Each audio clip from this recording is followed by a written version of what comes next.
కర్కాటక రాశి వారికి ఏడాది తర్వాత బుధ భగవానుడు సంతాన స్థానంలో వృశ్చిక రాశిలో సంచారం చేయడం వలన నూతనంగా వివాహమైనటువంటి దంపతులకు పుత్రిక సంతాన యోగము, పిల్లల యొక్క చదువులు, పిల్లల యొక్క అభివృద్ధి, స్థిరచరాస్తుల్ని కూడబెట్టాలని మీ కోరిక నెరవేరడం, షేర్స్లు, పెట్టుబడులు, వ్యాపార ఆకర్షణ, ఉన్నతమైనటువంటి భూయోగము, గృహయోగము, రాజయోగానికి మీరు ఏదైతే ప్రయత్నం చేస్తున్నారో విజయానికి చాలా దగ్గర అయ్యే అవకాశాలు ఉన్నాయి.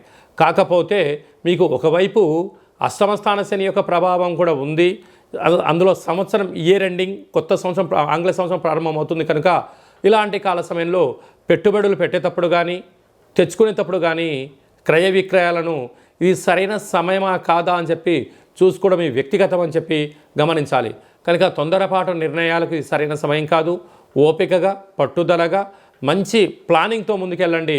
మంచి బుద్ధి చేత అద్భుతమైన విజయం మీ కుటుంబం సొంతమవుతుందని చెప్పి గమనించాలి.